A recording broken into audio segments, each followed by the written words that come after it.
Uma boa noite a todos.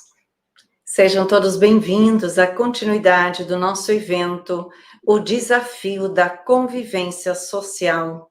Todos aqueles que estão chegando pelo nosso canal do YouTube, pelo nosso canal do Facebook e também pelo canal da Web Rádio Fraternidade, onde nós também estamos transmitindo os nossos eventos. Então, hoje, dando continuidade desse evento, conforme mencionado, o subtema que vamos trabalhar hoje é sofrimentos sociais, uma visão espírita. E para facilitar esse tema para nós temos o companheiro Dr. Sérgio Thyssen do Brasil, que já está conosco aqui, como vocês podem ver, que vai estar abordando e facilitando essas reflexões profundas que o Espiritismo traz para nós. Para nós iniciarmos o nosso encontro, vamos iniciá-lo com a nossa oração, que vamos pedir a todos vocês que já estão conosco, para também entrarem nessa corrente de harmonização mental e emocional. Para aqueles que gostariam, podem fechar seus olhos físicos, para que vamos buscar a nossa interiorização, acalmando o nosso mundo íntimo, defocando da realidade externa e abrindo-nos como espíritos imortais que todos nós somos, para esta oportunidade iluminativa concedida pelo Pai de todos nós, Deus. E assim, em recolhimento interior, desde já agradecemos os imensos benefícios que vamos estar recebendo, sejam nós encarnados ou todos os irmãos do plano espiritual também, conosco nessa sala virtual espiritual. Nossa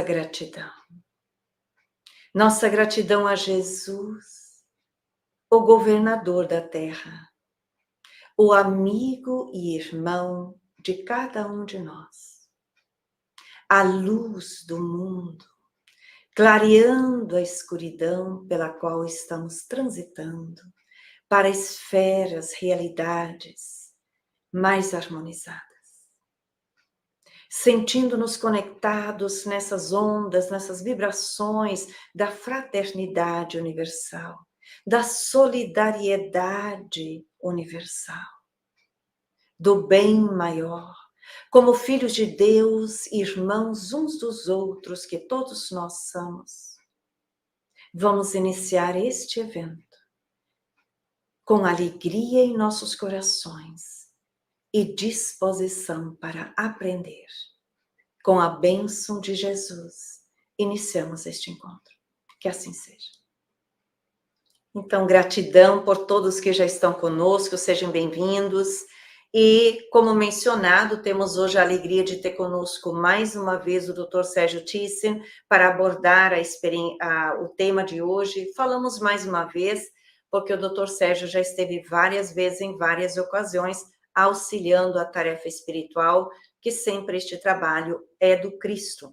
Para quem não conhece o Dr. Sérgio, nós vamos fazer uma breve apresentação, que não é conclusiva, mas devido ao tempo, vamos ser breve. Dr. Sérgio Thyssen reside no Rio de Janeiro, no Brasil, é fundador e presidente do Centro Espírita Renascer, conferencista nacional e internacional, articulista do Jornal de Estudos Psicológicos em Londres, é médico, cardiologista e físico. E ele vai estar abordando a temática para nós, sofrimentos sociais, uma visão espírita. E desde já convidamos a todos a participar com suas perguntas, que o Dr. Sérgio vai estar abordando o tema, a temática, de forma interativa. Então, na medida que ele vai falando, vocês podem ir trazendo as perguntas que ele vai interagindo com vocês. E com isso, Sérgio, seja muito bem-vindo mais uma vez ao The Spirit Psychological Society, e assim passamos a palavra a você. Muito bem, muito obrigado, Evanise, mais uma vez. Uma alegria nós podermos estar juntos, trabalhando mais um tema, vamos dizer, do nosso interesse, ensejando, não é? Muitas reflexões para nós. Eu agradeço muito a oportunidade, envio desde já um abraço para você e para todos aqueles que estão conosco agora e que estarão amanhã ou depois, olhando mais adiante o nosso encontro. Muito bem, então, uma ideia sobre os sofrimentos sociais. Quando nós vemos um tema assim,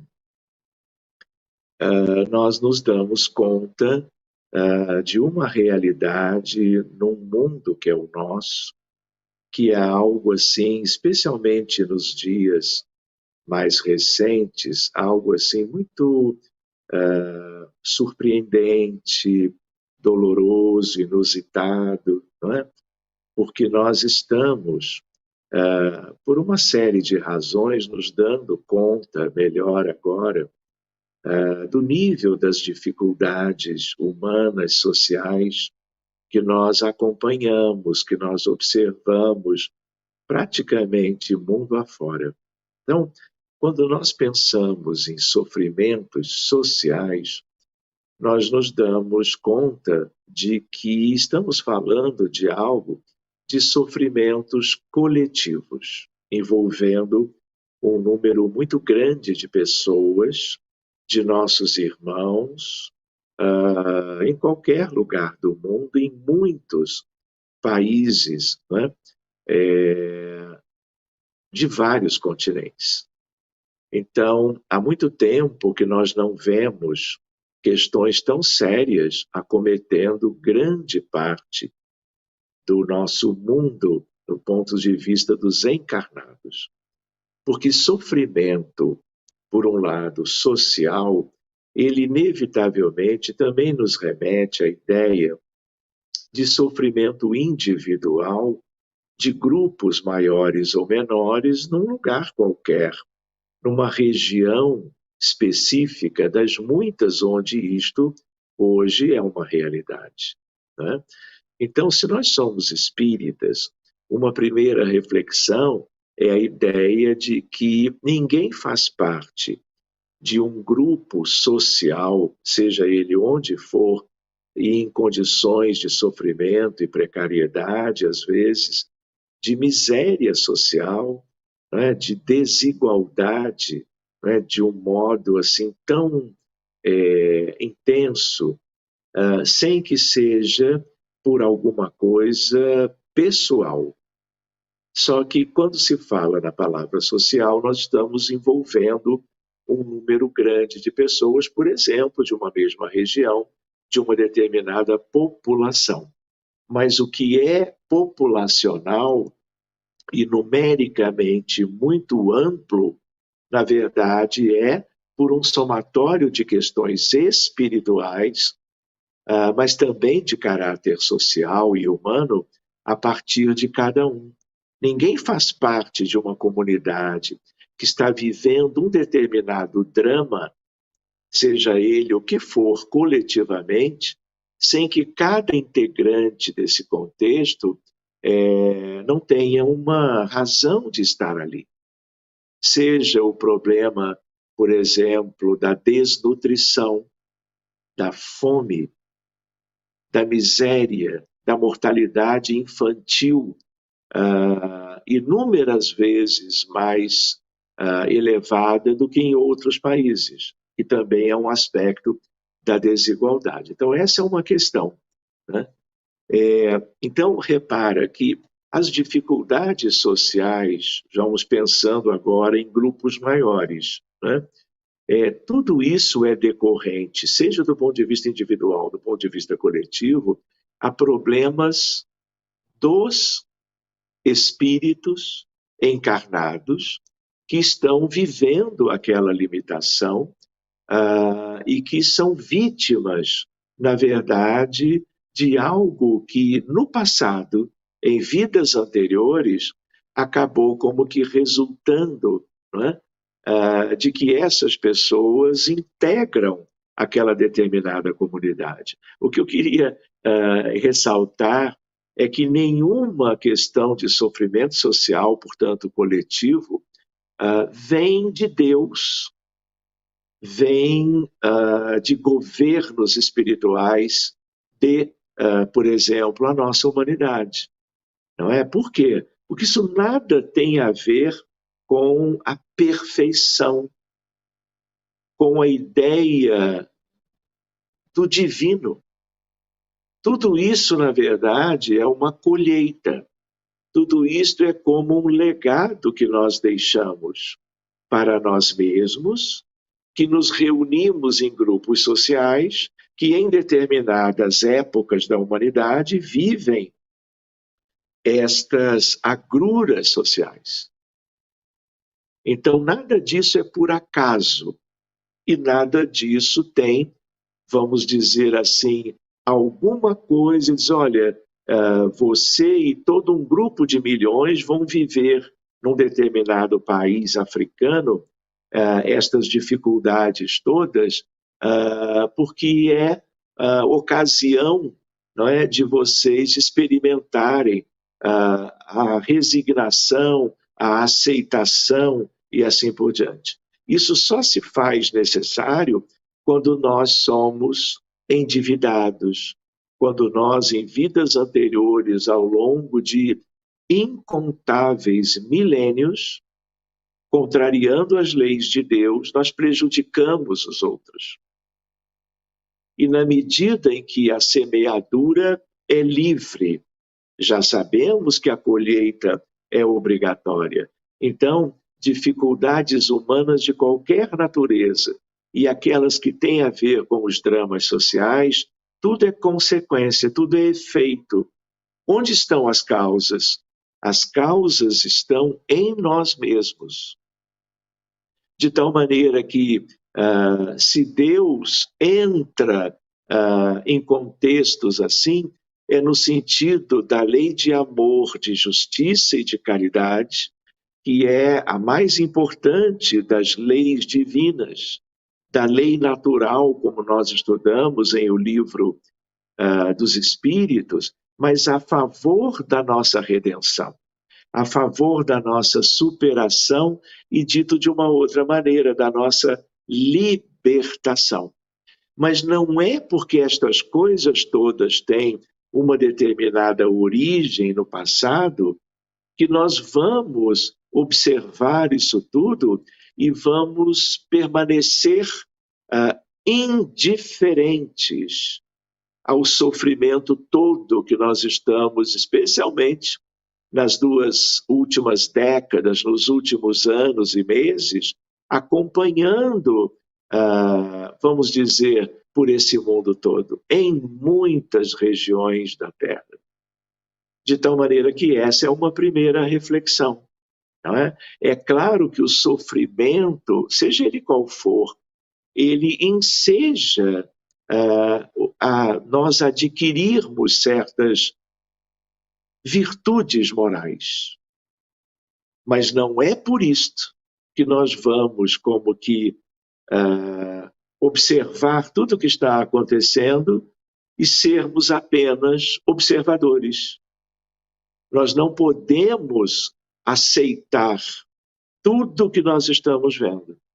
Então, nós teremos que nos preparar para desenvolver em nós muitos mecanismos de auxílio à mudança disso tudo. Porque se nós não mudarmos do ponto de vista da nossa realidade pessoal e, portanto, também o somatório delas em caráter coletivo, nós não vamos vencer, nós não vamos nos libertar de tudo isto, mesmo entendendo a ideia de uma colheita obrigatória por transgressões às leis de Deus no passado. Mas justo nós também estamos tendo, observando as desigualdades sociais, observando o sofrimento coletivo por questões que atingem tantas famílias em determinados lugares da Terra ao mesmo tempo, isso tem que trazer para nós uma motivação que é uma motivação para sermos os pensadores, tanto quanto os realizadores das mudanças. Então, a doutrina espírita, por exemplo, não é o único, ela nos dá uma ideia de onde vem o sofrimento, o porquê das dificuldades, mas não é no sentido de uma estagnação. Não é no sentido de nós estarmos, não, tudo tem um sentido, vamos observando. A ideia é outra. A ideia é de que se aqueles que estão sofrendo os dramas sociais estão ali por razões kármicas, eu diria, ao mesmo tempo nós que estamos em melhores condições, dentro até de uma ideia da misericórdia divina, porque nós também já nos comprometemos muito em vidas anteriores, nós precisamos agir. Nós precisamos deixar as zonas de conforto pessoais. E seja através de qual mecanismo nós temos que buscar a luta pela mudança, a luta pelo bem. Sermos daqueles que, se temos uma consciência um pouquinho melhor das realidades e das situações, buscarmos todo o empenho a favor da mudança. Então, esta é uma primeira reflexão aqui com os amigos. Portanto, nada de sofrimento humano num planeta como a Terra tem origem divina. Como alguém poderia dizer, não, isso é assim mesmo. Não, isso não é assim mesmo. E nós é que temos que buscar ajudar em todos os níveis, em todos os sentidos, porque mudanças feitas agora, mesmo que modestas, desencadearão mudanças mais relevantes no futuro. Porque se nós não colaborarmos, não fizermos o que nos cabe, nós vamos viver séculos e séculos, talvez ainda milênios, vivendo ou observando situações muito dolorosas vividas por espíritos, por pessoas, seres humanos, adultos e crianças iguais a nós. Todos nós somos uma grande família, todos nós temos que como uma mesma origem, todos nós estamos no mesmo projeto de evolução espiritual, dentro de uma atmosfera maravilhosa do amor de Deus, do Cristo, e como eu costumo dizer, da falange sagrada dos Espíritos do Senhor, que são aquele grupo de espíritos, os mais elevados relacionados ao trabalho do Cristo em prol do nosso progresso. Muito bem, então, outra ideia que vale a pena trazer, eu penso, é quando Jesus de Nazaré está conversando com os judeus, aqueles que já haviam como que aceito a ideia de que Jesus era o Messias prometido. Eles já haviam se convertido a este cristianismo nascente, quando Jesus ainda estava entre nós. De tal maneira que ele trabalha inúmeras questões dialogando com os hebreus, com os judeus convertidos ao cristianismo. E uma das coisas que ele traz está no Evangelho de João, que é o evangelho não concordante, o evangelho não sinótico, o evangelho diferente, porque os outros três, de Mateus, Marcos e Lucas, são os concordantes, trazem muitas questões parecidas. João não. E é na narrativa de João, no capítulo 8, que nós vamos ver quando ele diz: eu sou a luz do mundo.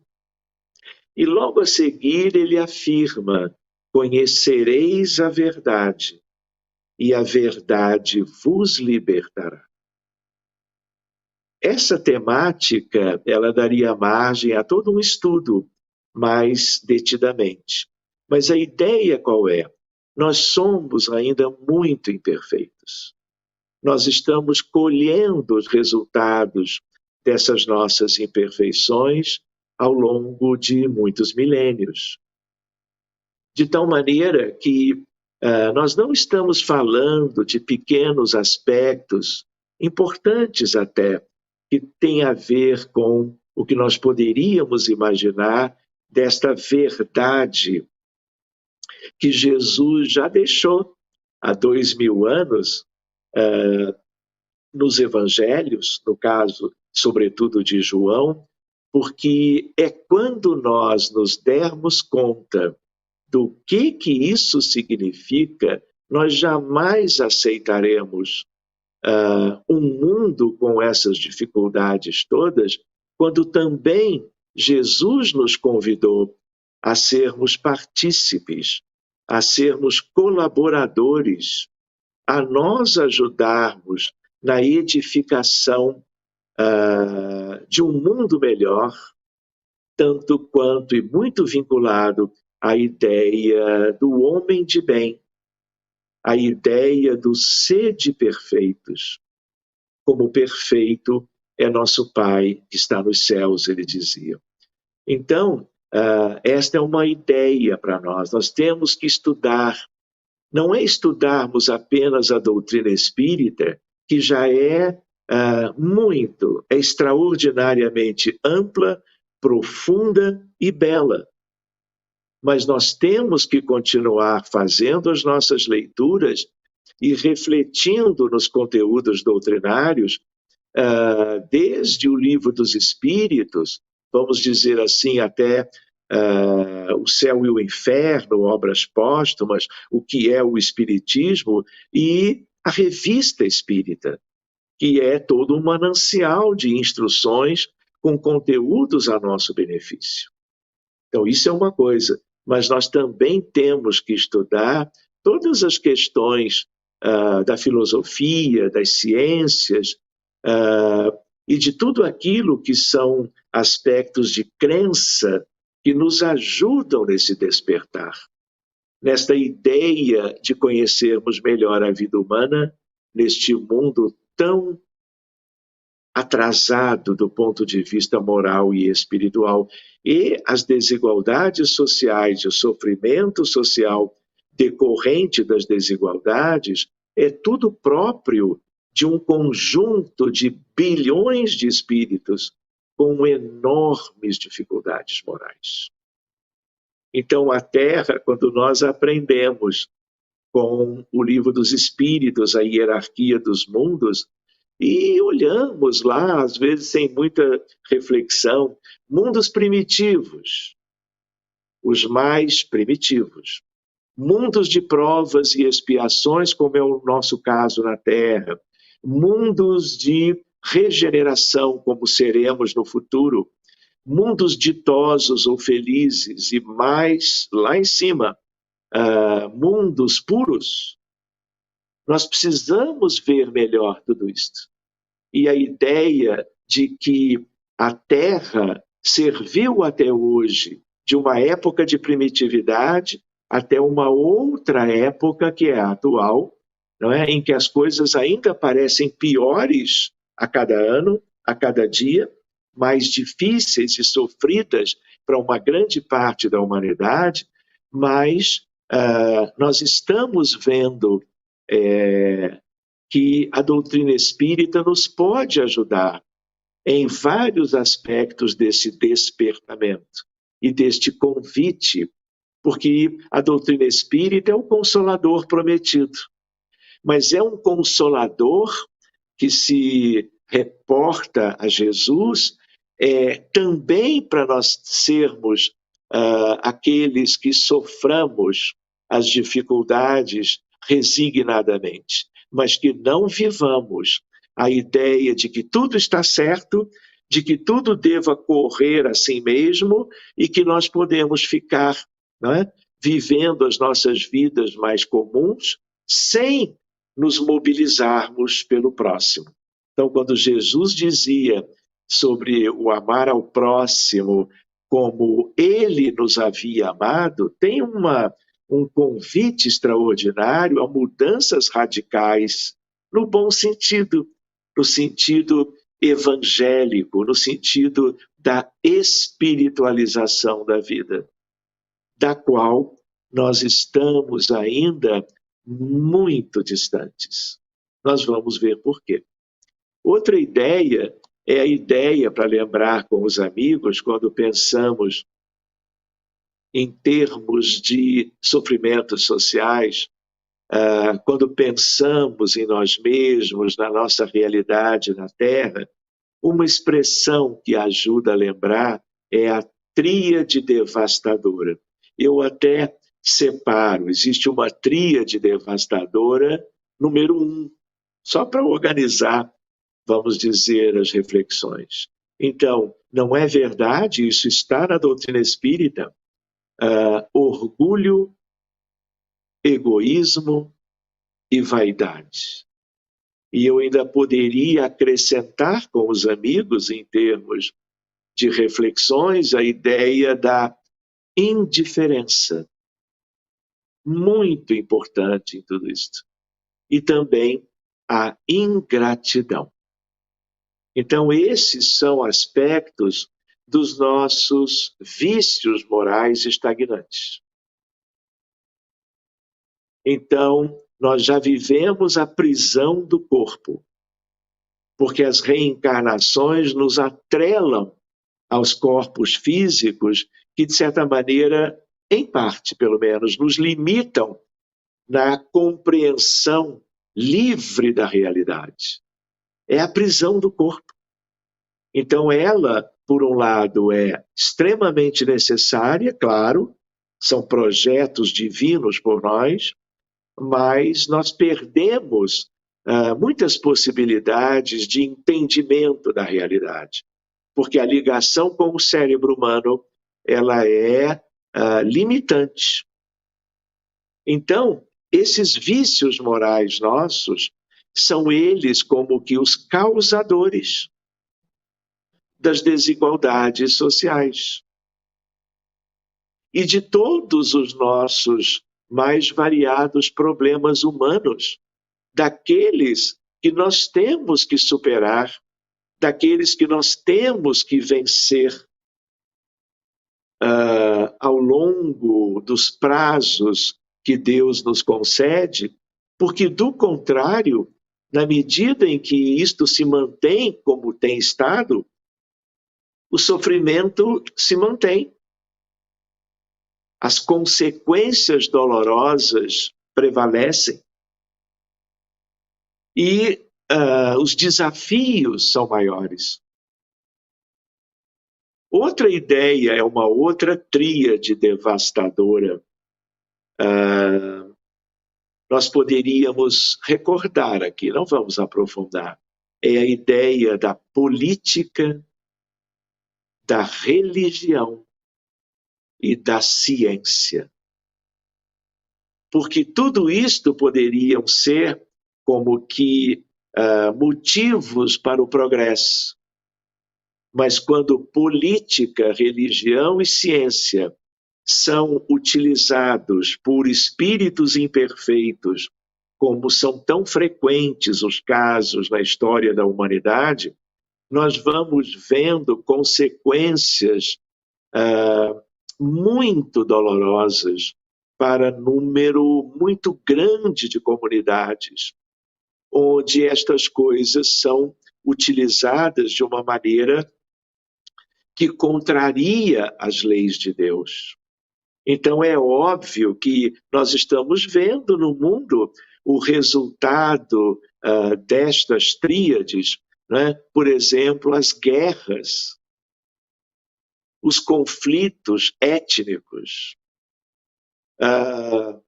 as invasões, as revoluções sangrentas, a ocupação de terras visando a riqueza das terras que são invadidas, não é? Fazendo vítimas por todo lado, de tal maneira que nós precisamos entender quem nós somos, as nossas predisposições quanto aos erros mais sérios envolvendo as duas tríades e o quanto elas duas, isolados nos seus aspectos ou em coletivo, elas ensejam sofrimento. De tal maneira que, se eu vou a um determinado país, que seja, por exemplo, Sudão, se eu vou a Burkina Faso, se eu vou ao Iêmen, à Síria, se eu vou ao Haiti, ao Irã, eu encontro questões sociais muito difíceis, vividas pelas comunidades, pelas famílias, em função de todo um histórico envolvendo a má utilização das políticas que, em vez de serem implementadas para o bem social das respectivas comunidades, priorizam apenas aqueles que estão no poder, suas famílias. É a ideia do uso da força, do uso da inteligência para causar dificuldades para os outros. E é claro, eu diria, ai daqueles que estão desavisadamente ou com mais ou menos consciência agindo desse modo. Então nós temos um planeta, não é, uma evolução científica que nos trouxe avanços maravilhosos, seja na física, na química, seja na medicina, seja na astronomia, na astrofísica. Nós temos visto prodígios desvendando a realidade do universo, mas ao mesmo tempo nós estamos vendo as armas se multiplicando, cada vez mais sofisticadas, cada vez mais letais. Nós estamos vendo recursos que deveriam ter somente uma finalidade edificante, e elas estão nas mãos daqueles que detêm o poder transitório do mundo humano, fazendo vítimas por todo lado, próximas a eles nos seus próprios países, como em países outros que vão sendo invadidos a pretextos completamente sem sentido aos olhos daqueles que têm como que um mínimo de bom senso e razoabilidade na sua maneira de ver o mundo, o planeta Terra. Então, por exemplo, o laser. O laser é um feixe de luz coerente, que na origem é um desdobramento da física moderna. Ele foi criado para o avanço, o progresso. Então, na medicina, nós usamos o laser para evitar a cegueira por causa dos danos na retinopatia diabética, salvando a visão dos pacientes. Mas hoje em dia, lembram da ideia da tríade devastadora envolvendo a ciência? O laser é para miras, para destruição do inimigo. Ao mesmo tempo, eu tenho elementos para examinar a realidade no mundo infinitamente pequeno, não é? E grande parte da ciência trabalha para descobrir determinadas soluções de problemas muito sérios, mas outros usam isso em busca de novas armas de destruição. em massa, por exemplo, energia nuclear. As usinas nucleares sustentam cidades no mundo inteiro, mas estamos às voltas, não é? Com toda uma polarização política envolvendo as potências mundiais, todas elas armadas de milhares de artefatos nucleares. E tudo isto pode ter consequências inimagináveis, não é? E que vão perpetuar o sofrimento, uma vez utilizadas de um modo completamente distante da lei de amor, de justiça e de caridade. Muito bem, então essa é uma ideia para nós refletirmos juntos, não é? Eu diria para vocês que vale a pena nós nos determos, né, a estas coisas. Então, política, religião e ciência, sem as virtudes morais, é nitidamente um conjunto devastador, podendo gerar sofrimento amplo. Muito bem. Alguma pergunta, Evanise? Temos uma colocação com uma pergunta, uma colocação bem ampla, mas vou tentar ser breve. Querido Dr. Sérgio, é a Manuela Franklin. O nosso mestre, todo ele foi uma luz de ensinamentos para todos nós. Cada gesto, cada palavra foram para todos nós, em todos os tempos, nos dois planos da vida. E nessa temática da posição da sociedade, Jesus deu como exemplo de honestidade, posicionou-se bem claro, sem deixar qualquer dúvida sobre os vendilhões do tempo. E também chamou de hipócritas, raça de víboras, até quando vou sofrer. Quer dizer que na sociedade podemos referir aos irmãos mais rebeldes? Manuela, você perguntou e você respondeu. Então, nós somos uma humanidade, somos 8 bilhões de encarnados. No dizer de Emmanuel, no livro Roteiro, somos também 14 bilhões de desencarnados, totalizando 22 bilhões de seres humanos, ora encarnados, ora desencarnados. Então, esse é o rebanho de Jesus. Esta é a grande família da humanidade na Terra. E se nós temos ideia das graves dificuldades morais dos encarnados, portanto, no plano físico, envolvendo tudo aquilo que nós já mencionamos, no mundo espiritual, as zonas, eu diria, umbral inferior, as zonas de trevas e as zonas abissais, elas são as mais numerosas. E por que esta condição destes espíritos? Porque a Terra recebeu os degredados de sírios que foram para a capela. Milhares de anos depois, os degredados de Capela vieram para a Terra há em torno de 50, 100 mil anos.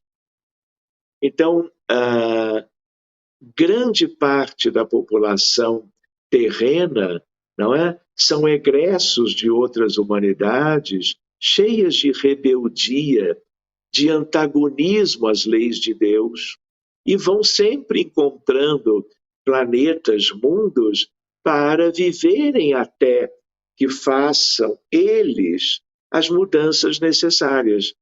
E a Terra é uma das humanidades onde nós temos um acúmulo extraordinário, a nível de bilhões de seres que agem no mundo espiritual, quando desencarnados na erraticidade, que agem no plano físico, quando reencarnam, trabalhando, vivenciando, obstaculizando o progresso da humanidade. E quanto a estas criaturinhas, que não são ignorantes, são conhecedores, às vezes, muito melhor do que nós, das leis universais, de uma inteligência muito requintada, mas por opção, não é? Há milhares e milhares de anos se colocam contrários aos cristos de cada humanidade, à luz do mundo de cada planeta, de tal maneira que serão levados embora da Terra no período da transmigração e do degredo. Mas enquanto têm a permissão de viverem aqui, a maior parte seguirá como segue até hoje, trabalhando, gerando de mil formas o sofrimento alheio. Então, meus irmãos, a ideia qual é? Jesus, quando esteve numa determinada ocasião, agora junto dos fariseus, que não acreditavam que ele fosse o Messias, se contrapunham a tudo que ele dizia. E eram uma parte dos espíritos andrajosos, não é? Perversos, revoltados, dos quais este mundo está repleto, nos dois planos da vida, que fez com que Jesus dissesse nessa altura, mais ou menos o que você trouxe. Ó raça de víboras,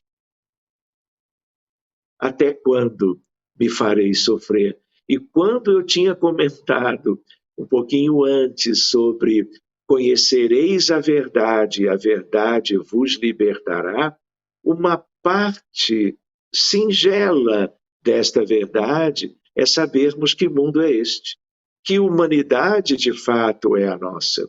O planeta Terra, mesmo com 22 bilhões de filhos de Deus, hoje em dia e desde sempre, não é exemplo, não é referência de mundo. Como se Jesus pudesse dizer a grande parte dela, com uma ideia que se poderia referenciar como do farisaísmo judaico daquela época, no sentido de que raça de víboras, porque Jesus sofrerá conosco enquanto boa parte da população espiritual do planeta for como esta, que está aqui acolhida por ele, como uma missão de Jesus, outorgada por Deus, relacionada a tudo de mais maravilhoso, divino e amoroso que Jesus significa para nós, ele preparando a Terra como um planeta para nos receber a todos, para que os que desejassem, pudessem, ganhando todas as diretrizes da bússola divina do seu evangelho de amor, pudessem progredir, libertando-se dos vícios morais e ganhando gradativamente, por esforço pessoal, as virtudes, a compaixão, a empatia, a humildade, a solidariedade, a compreensão, o respeito à vida alheia, a caridade, a fraternidade.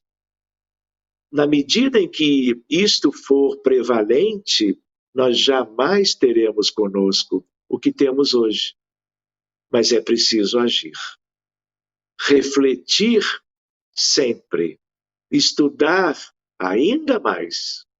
Mas a consequência é a ação.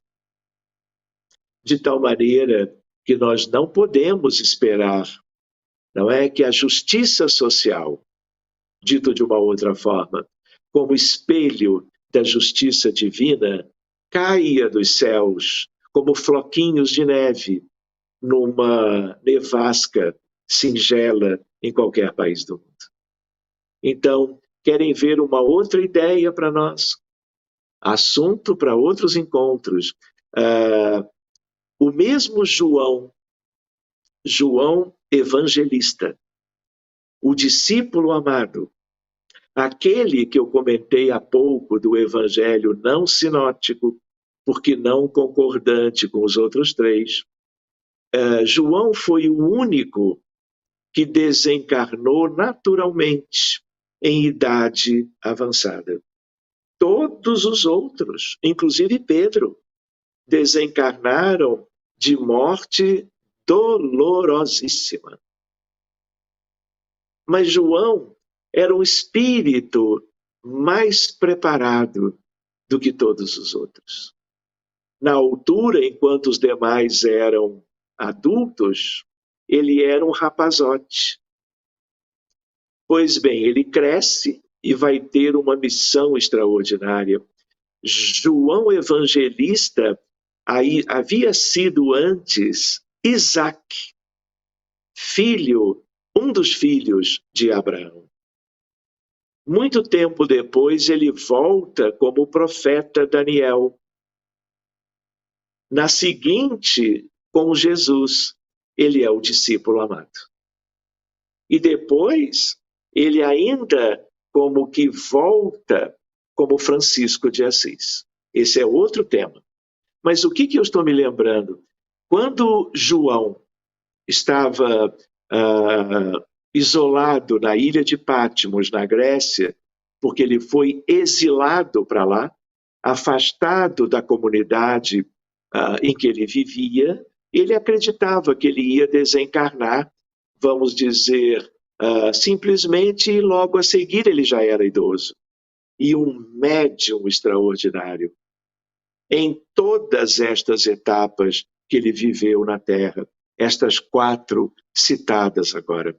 E a ideia de que João Evangelista era um médium fabuloso. Havia sido como profeta Daniel também. E aí o que acontece? Jesus vai visitá-lo, acompanhado de um soldado romano, na ilha de Patmos, na Grécia. E aí ele vê Jesus e vê o centurião. E aí Jesus se apresenta, não precisava, não foi uma apresentação formal, se apresentou a visão de João.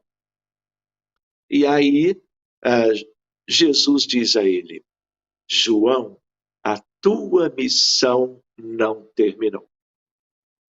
E ele fica surpreso, porque ele se via idoso, já como que esperando uma desencarnação natural. Pois é aí que ele, alertado pelo Divino Mestre, que para João, para o profeta Daniel, para Isaac, filho de Abraão, e também para, muito tempo depois, Francisco de Assis, eles tinham um vínculo próprio dos grandes espíritos. Então, esse era um espírito convidado por Jesus para somar em prol da humanidade em todas estas 4 etapas. De tal maneira que ele escreve, por causa deste alerta amoroso de Jesus, é aí que ele escreve o Apocalipse, que é a última peça do Novo Testamento.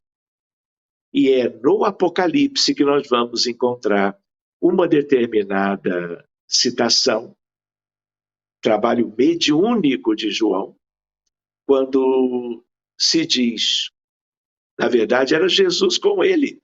O Apocalipse de João, tanto quanto os evangelhos de Mateus, Marcos, Lucas e João também, Jesus estava junto, espiritualmente monitorando, inspirando os 4. De tal maneira que nós vamos ver, e é o alerta do Cristo. Em que sentido?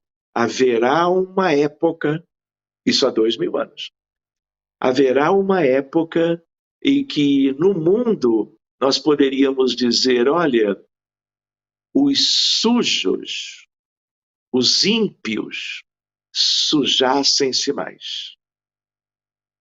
Os justos tornassem-se ainda mais justos.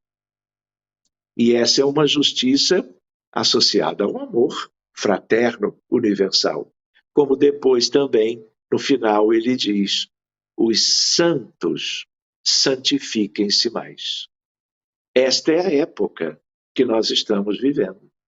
Então, as desigualdades sociais, as dificuldades das guerras, das doenças mentais, verdadeiras epidemias mundiais de ansiedade generalizada, de depressão, esquizofrenia, dependência química, autismo, tudo tem origem espiritual. Nada é genético, vamos dizer, na origem intrínseca. Nada é biológico. O que tem de biológico ou genético é consequência.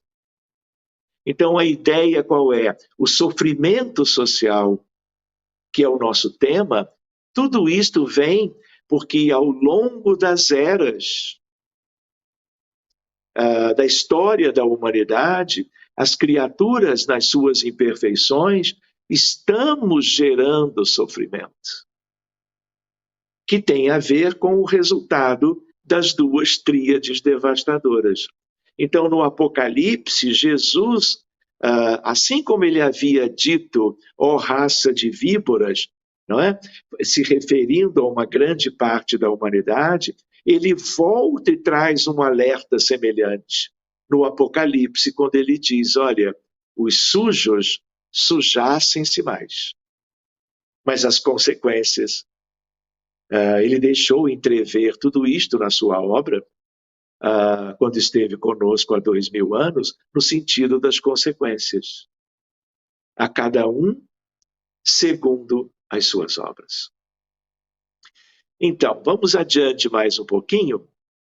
Falei há pouco quanto às duas tríades, não é? Devastadoras. Vamos adiante, lembrando então, que mundo é este? Nós já conversamos um pouquinho, já de outras vezes, não é? Um mundo muito atrasado. Outra ideia, antes de passar para a próxima pergunta, por favor, Evanise, é a ideia de que esse mundo é o único que nós conhecemos. Que nós conhecemos e nos lembramos de seus detalhes. Muitos de nós podemos ter vindo de Capela. Bilhões vieram de lá. Outros ainda vieram de Sírios, passaram por Capela, etc. Mas esse é o único que nós conhecemos e é o único que nós devemos toda a nossa atenção, todo o nosso cuidado, toda a nossa reverência, toda a nossa gratidão a Deus e a Jesus e àquela falange sagrada dos Espíritos do Senhor, para vivermos aqui refletindo, pensando as dores humanas, as dores da alma, as dores do corpo, mas não apenas pensando simplesmente e virando páginas de reflexões, pensando, motivando-nos para as ações amorosas, fraternas, de todas as espécies que possam ajudar a mudar, mesmo que ainda por ações que venham a ajudar de fora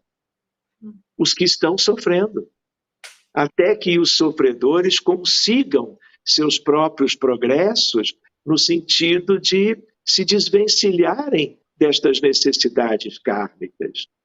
Mas o convite está feito. Então, lembrando que isto aqui é um grande hospital de almas e desigualdades sociais, sofrimentos sociais, são porque as nossas almas são ainda muito imperfeitas. E uma expressãozinha pequenininha que eu gosto de lembrar às vezes é a ideia de que a humanidade aqui, o planeta Terra, como temos hoje, é um grão de areia, é o grão de areia dos infelizes. Evanise, por favor. Pois não. Nós temos a presença do nosso companheiro Emerson Amaro, que diz: Olá, doutor Sérgio. Levando em consideração tantas evoluções tecnológicas, como você acredita que será a nossa transformação moral na Terra? Será mais através das dores ou através do amor? E ele complementa aqui dizendo, continuando a pergunta, como poderíamos usufruir desse grande desenvolvimento tecnológico e material e não desviarmos nossas metas espirituais? Muito obrigada. Muito bem, Emerson. Vejam só, nós estamos vivendo uma época de avanços tecnológicos que nunca tivemos. Em Sírios e Capela são outras realidades muito mais adiantadas em todos os níveis do que nós aqui na Terra.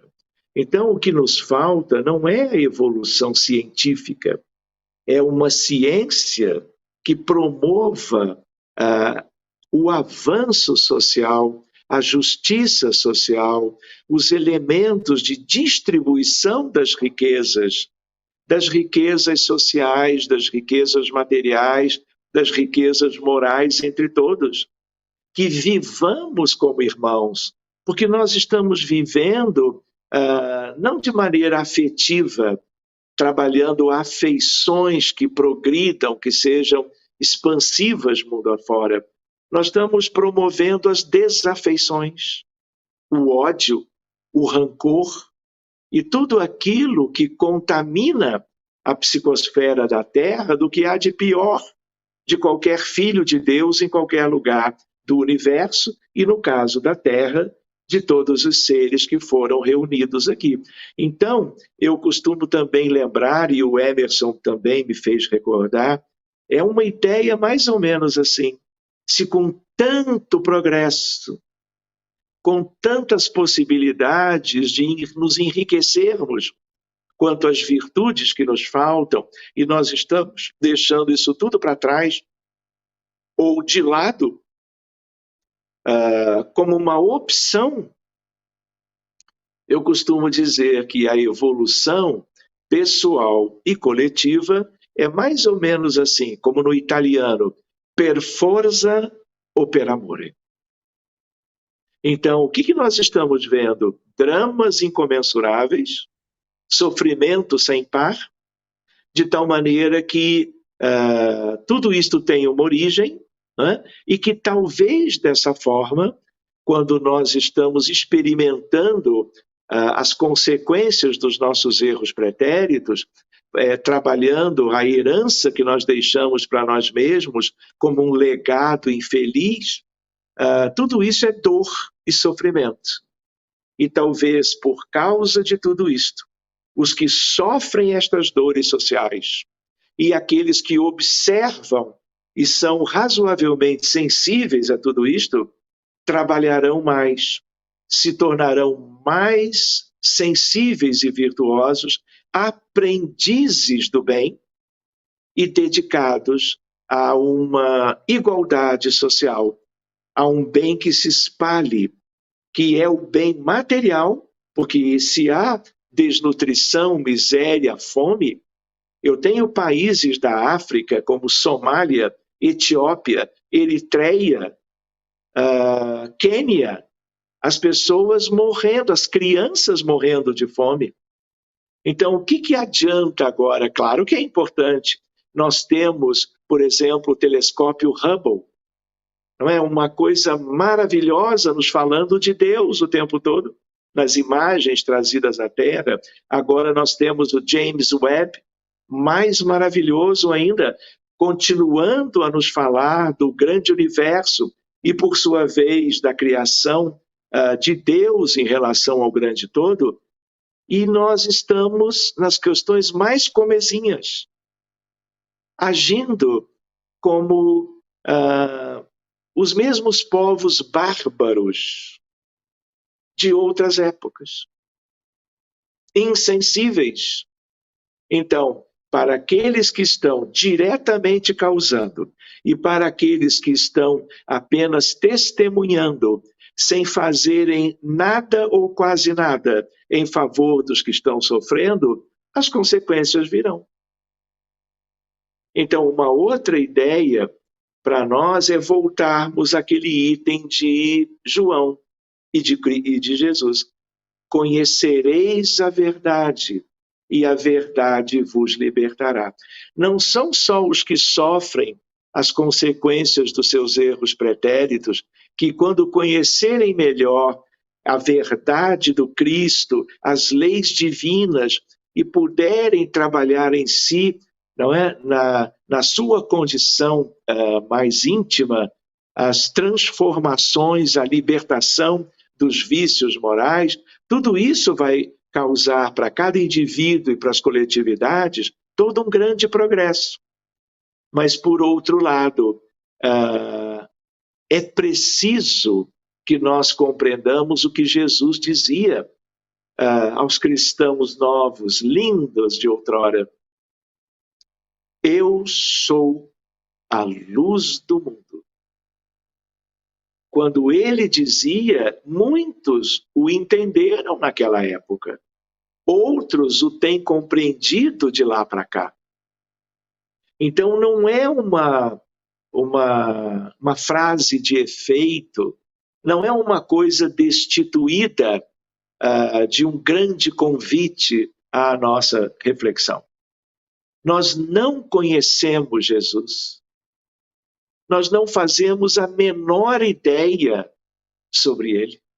Nós temos uma pálida noção por tudo que os evangelistas narraram e deixaram como uma história de todo aquele período que ele esteve, como que integrando aquela comunidade, visitando as multidões, pregando o reino de Deus e a sua justiça, e nos ajudando a que, com aquele potencial de amor, nós pudéssemos, até então como aprendizes, nós pudéssemos fazer os nossos deveres, cumprirmos as nossas obrigações e nos desvencilharmos, sobretudo, da tríade devastadora número 1 e da tríade número 2, que é algo que começa em nós.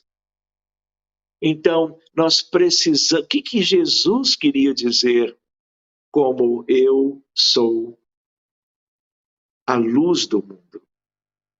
E alguns depois ou antes pensaram que aquilo era apenas uma expressão de um líder comunitário. E, na verdade, por isso que é importante nós espíritas, para além do que nós já conhecemos através de Allan Kardec, com ele como base, os seus conteúdos, nós continuarmos estudando Jesus, mas estudando de mente aberta. Como é que Emmanuel nos diz no livro A Caminho da Luz, primeiro parágrafo, quando ele fala de que quando a Terra se resfriava, a Terra se resfriara há 3,5 bilhões de anos. Jesus já era puríssimo, era um Cristo de Deus, era Deva arcangélico, e Deus outorga o planeta Terra e toda a vida de 22 bilhões de seres humanos, fora os demais sub-humanos, de todas as espécies, etc., conduzindo esta família, que é linda potencialmente. Por quê? Porque todos nós temos a semente do carvalho, no sentido de que, se soubermos trabalhar essa semente, nós ali amanhã seremos uma árvore frondosa, dando frutos todos os dias, dividindo os seus frutos. Ao mesmo tempo, nós também poderíamos dizer que temos todos um Cristo interno. Mas é um Cristo em potencial, porque é vamos dizer, algo divino em todos os filhos de Deus, todos indistintamente.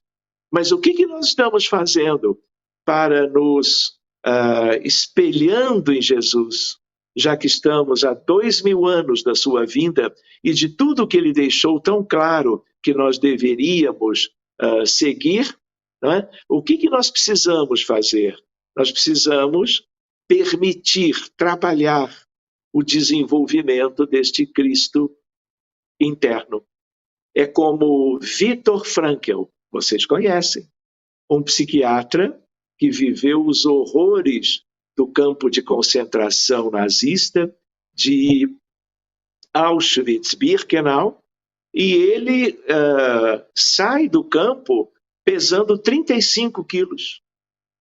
Perde a sua amada, que desencarna naquela época, o grande amor da sua vida, e escreve e trabalha coisas maravilhosas, porque ele já era um espírito de uma estatura moral maravilhosa, e é ele que trabalha a ideia do núcleo saudável da alma humana. Então ele viveu aqueles contextos dos campos de concentração e não se deixou abater. Pelo contrário, testemunhou questões que quase ninguém teve essa oportunidade, e aquilo deu para ele um despertar para a sua condição de aprimoramento moral, e ele é hoje um dos mais importantes terapeutas na área da saúde mental.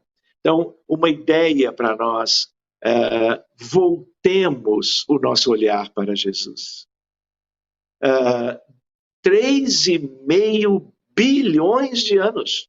Não estamos falando de 3,5 milênios, nem milhões de anos. Então, o que nós conhecemos de Jesus?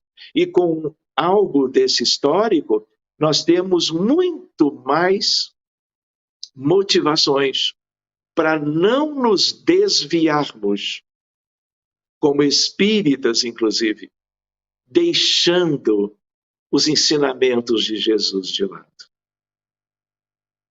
Busquemos compreender todos os itens, todos os capítulos, todos os parágrafos. Agora que temos a luz da doutrina espírita sobre os evangelhos de Jesus, não apenas os evangelhos de Mateus, Marcos, Lucas e João, que são a parte mais importante, mas o Novo Testamento como um todo, que inclui as epístolas de todos que contribuíram, como Paulo, como João, como Pedro, como Judas Tadeu, tanto quanto Atos dos Apóstolos. E agora, por último, já lembrado, o Apocalipse de João. Então, meus amigos, muito cuidado, eu até refletiria, porque existem aqueles, no âmbito do movimento espírita, em qualquer lugar do mundo, inclusive no Brasil, que lamentavelmente tentam tirar a figura sublime de Jesus, os evangelhos, as reflexões extraordinárias de Emmanuel e de outros autores que continuam e continuaram trazendo luz para uma melhor compreensão desse contexto, desses maravilhosos conteúdos a nosso benefício.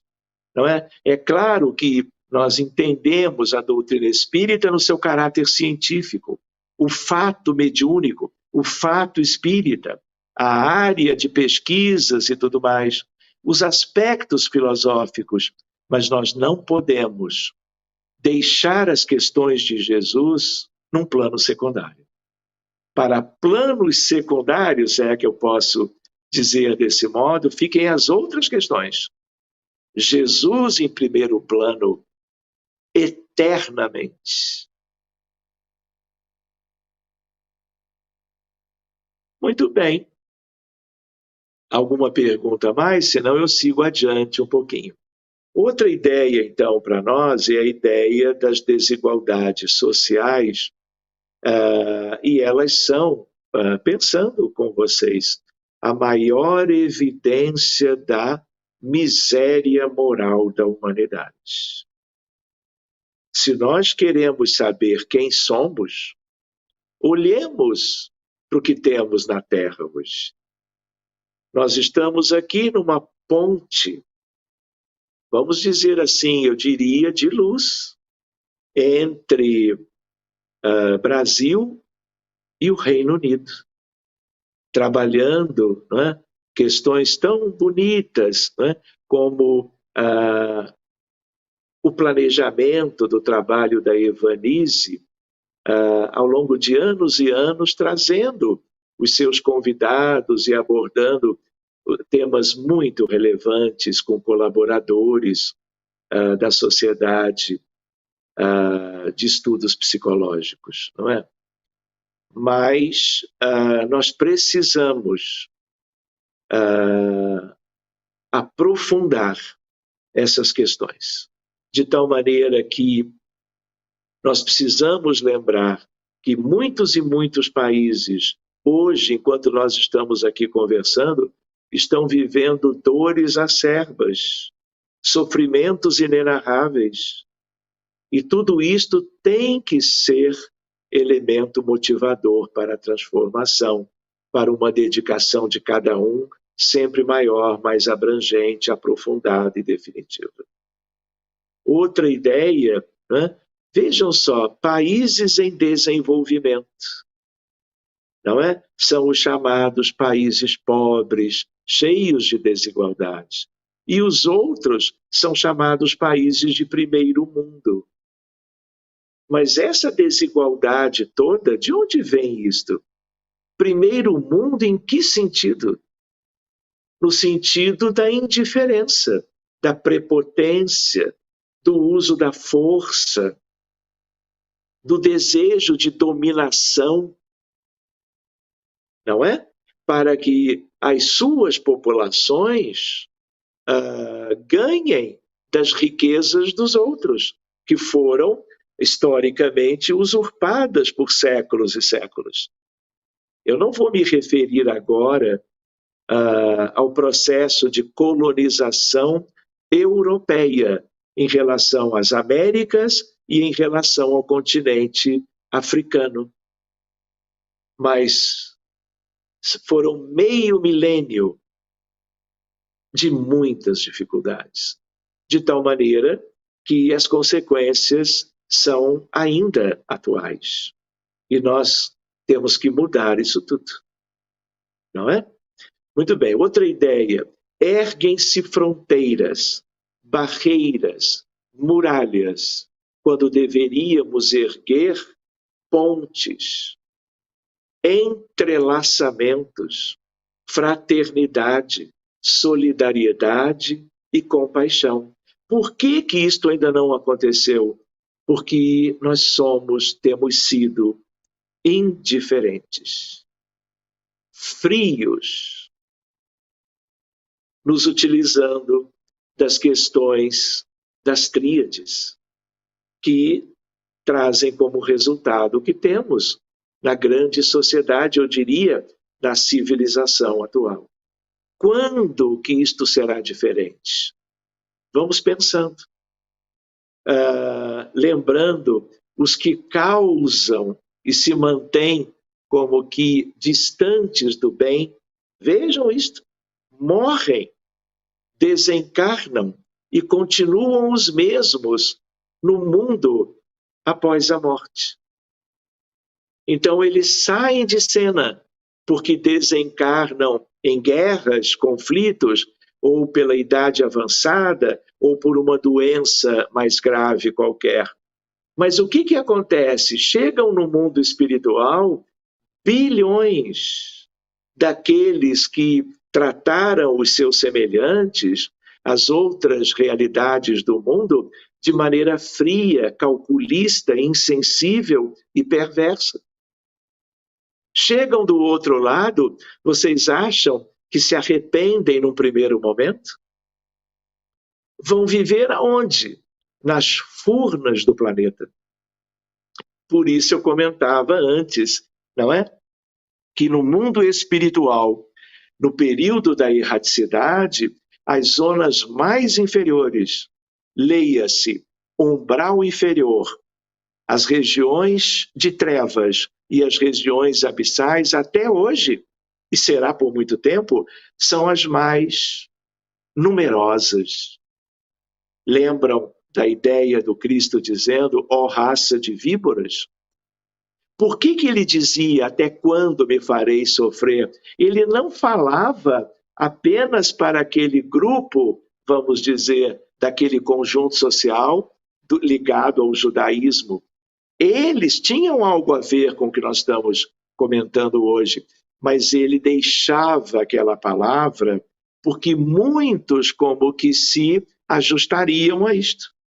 E vejam que delicado, se nós temos tantos espíritos comprometidos, quando desencarnados, vivendo em condições tão precárias, estacionários, estagnados, muitos deles cheios de ódio, de revolta e de viciações morais, até quando? Como que vai se dando o progresso num caráter mais coletivo quanto a eles? Porque eles vão reencarnando em lugares diferentes ao longo do tempo, mas vivendo distantes uns dos outros.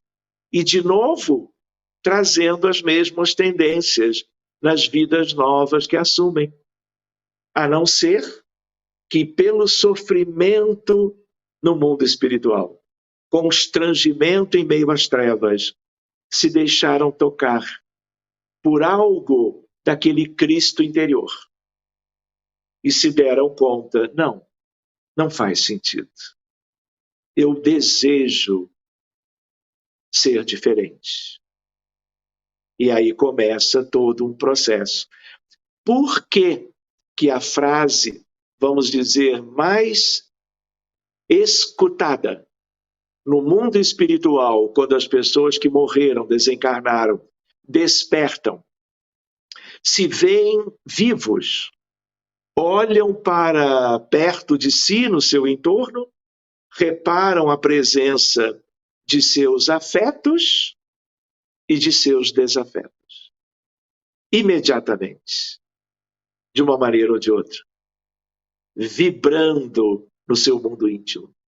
Olham e veem as estrelas, as galáxias, uma ideia da vida de Deus.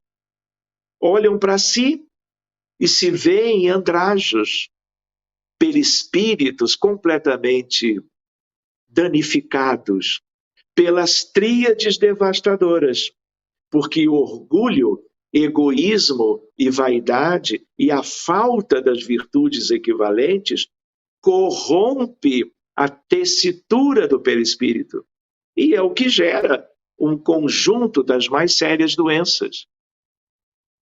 Por isso, qual é a frase que mais se escuta?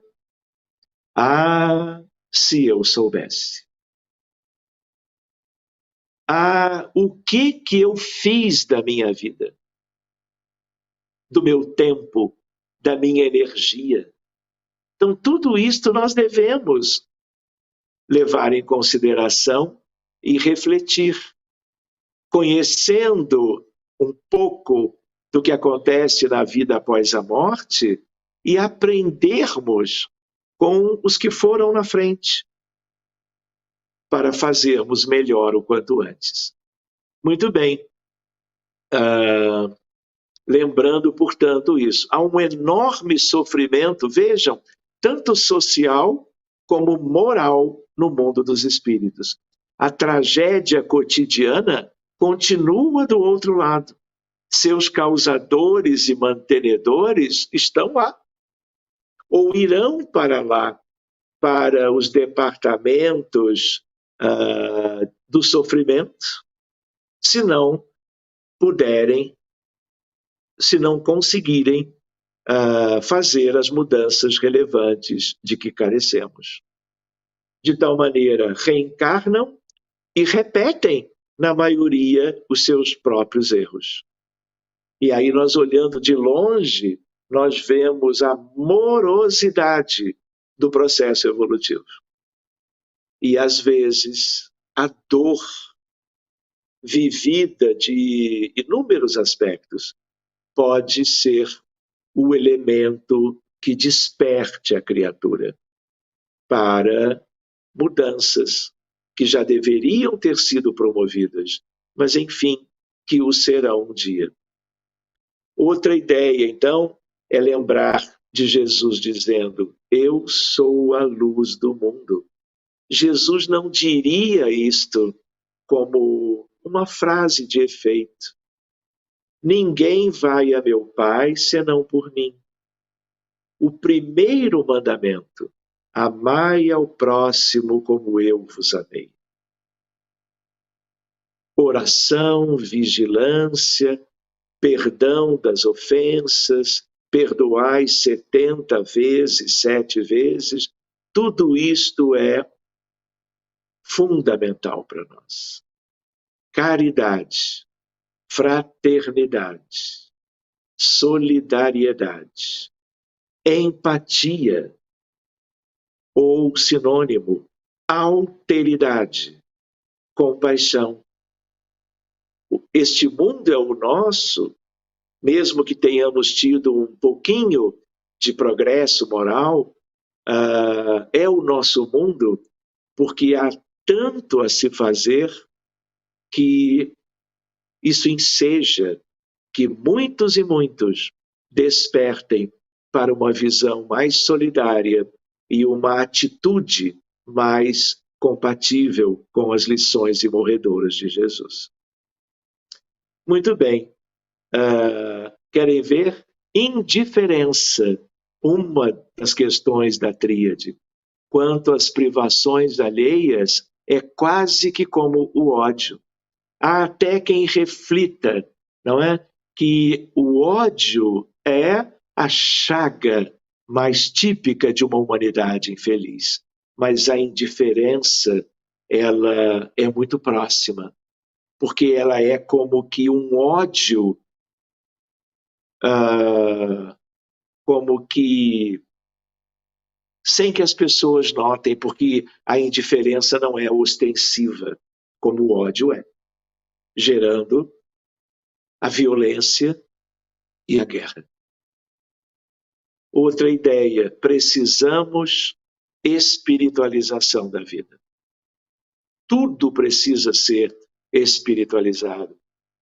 Nos mínimos gestos do dia a dia, nas mínimas coisas que nós fazemos, que às vezes fazemos automaticamente.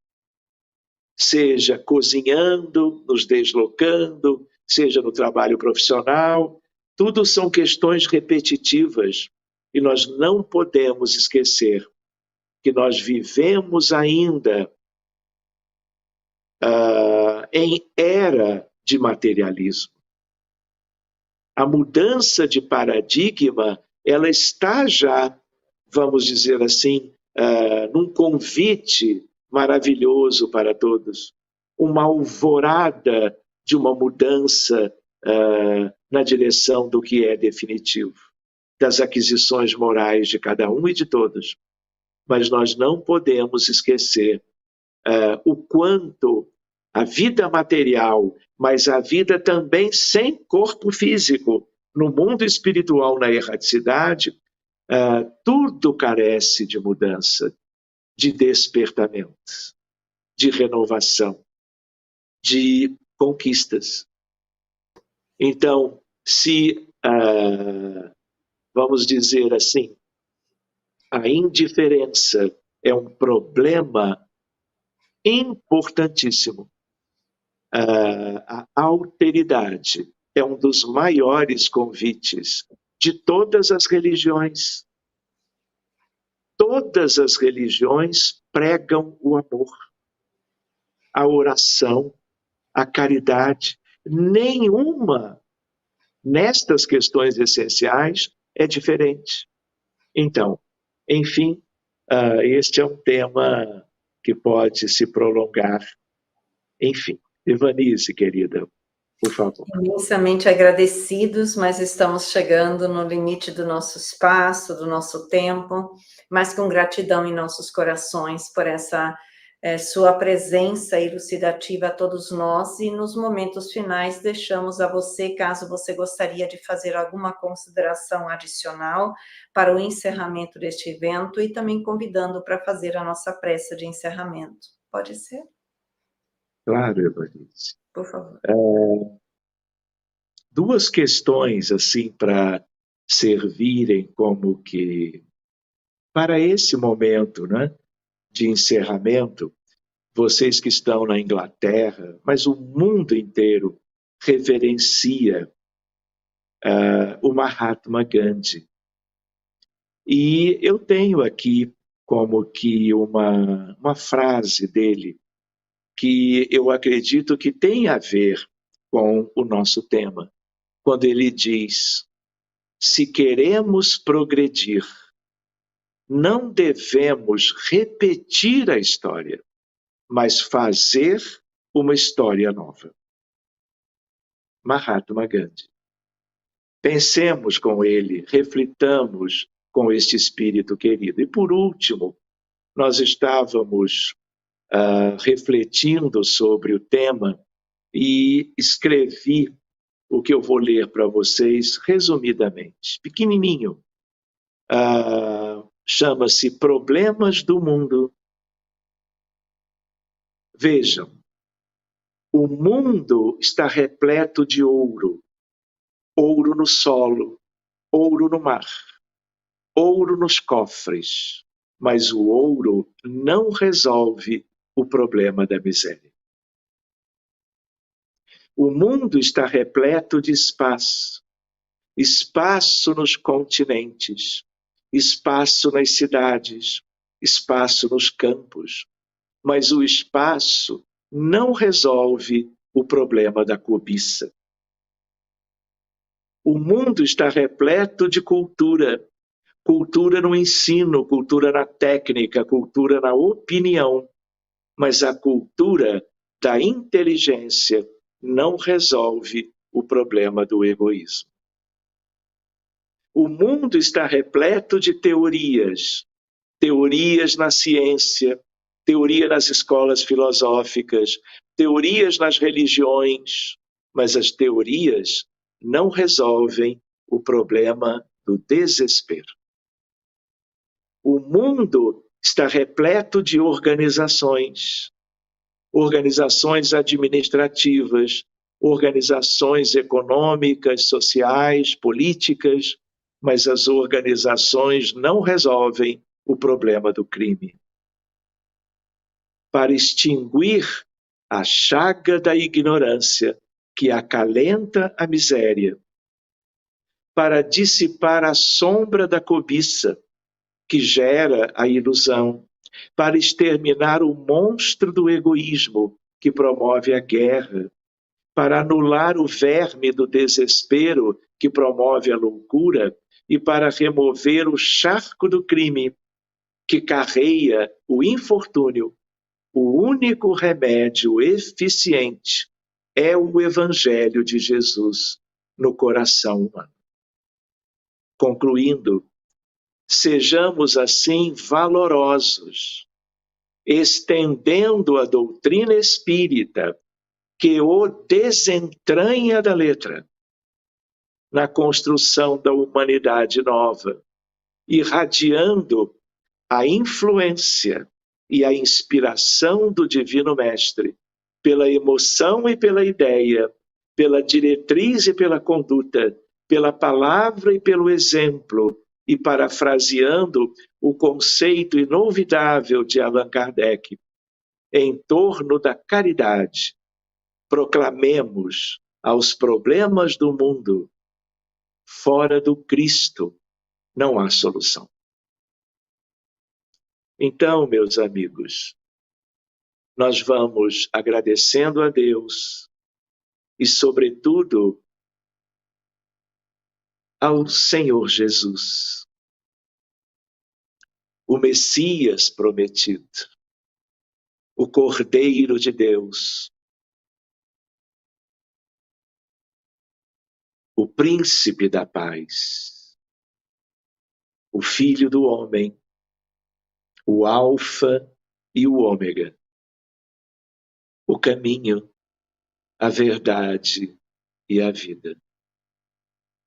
Nós vamos nos entrelaçando de outro modo, pelos laços mais especiais de confraternização e de amor, desejando que, ao concluirmos um pequeno estudo sobre os nossos problemas, nós possamos vibrar, mesmo que seja como pirilampos, como vagalumes, mas dedicando o nosso melhor fluídico, energético, vibratório, em prol daqueles que, espalhados pelo mundo inteiro, estejam hoje vivendo as amarguras da hora que passa, ainda distantes dos bens humanos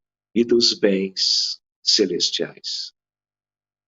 Agradecemos aos nossos anjos de guarda, aos nossos guias e protetores, aos espíritos familiares, aos guardiões da vida e, sobretudo, a Ti, Senhor e Mestre, pela oportunidade que temos tido de irmos conhecendo melhor a Deus e as suas leis, mas, sobretudo, Jesus, a Ti, de modo que, nos colocando como crianças aos Teus pés, Te agradecemos vivamente, com todas as energias e forças das nossas almas, ainda tão pequeninas, aprendizes do Teu Evangelho de amor. Muito obrigado, amigos queridos, e que possamos nos manter unidos agora e sempre. Imensamente agradecidos, Sérgio, e agradecemos a presença de todos que estiverem conosco também nesse momento de aprendizagem. Também lembrar a todos que estamos dando continuidade amanhã à noite nesse evento, o Desafio da Convivência Social, 8 horas da noite, horário de Londres, com a presença da doutora Lívia Poli, abordando o tema Compreendendo a Raiva e o Medo. Sejam todos bem-vindos para amanhã à noite. A você, Sérgio, nossa sincera gratidão, votos de muita paz a você e sua família, esperando outra oportunidade de estarmos juntos. Aos demais, uma boa noite a todos e votos também de muita paz. Até breve. Bye, bye.